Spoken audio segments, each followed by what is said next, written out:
What do you first think of when I say the 60s? Do you think of hippies and flower power? What about Twiggy? Or the Beatles? Or the moon landing? All of these things are just the glamorous pop culture surface to the story I'm telling today.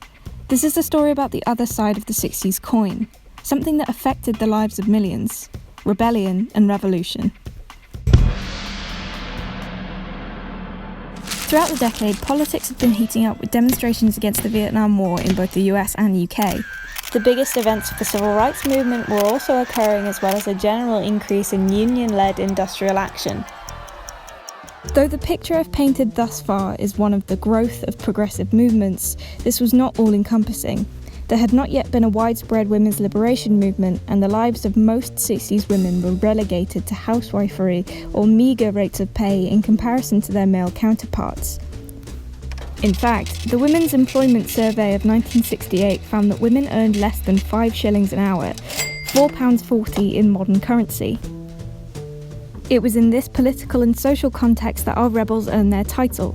The sewing machinists at the Ford car factory in Dagenham, Essex, all of whom were women, whose labour was essential in the construction of the car seats, in September 1967 had had their pay downgraded from level C to B on the new Ford grading system.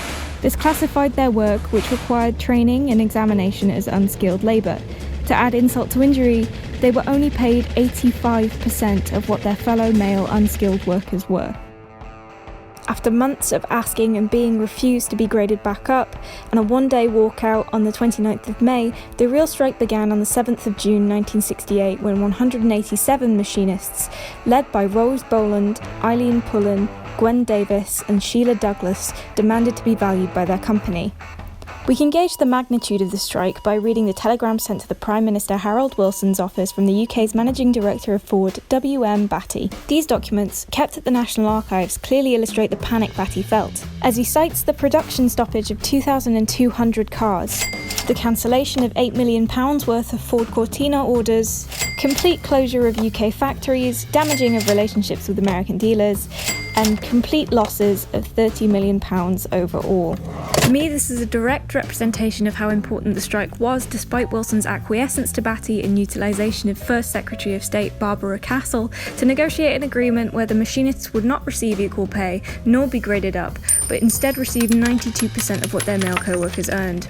I still view this as a story that must be told for its outright demonstration of how industrial power lies in the hands of the many, not the few.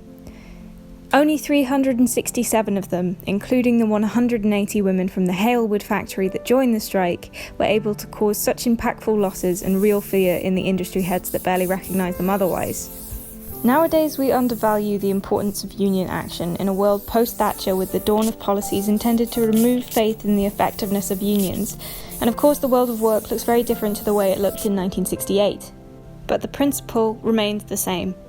In the spirit of these rebels, I'm choosing to point you towards your own workplace union. They're there to protect and advance your rights. The IWW, Industrial Workers of the World, serves the same purpose and is an explicitly radical organisation.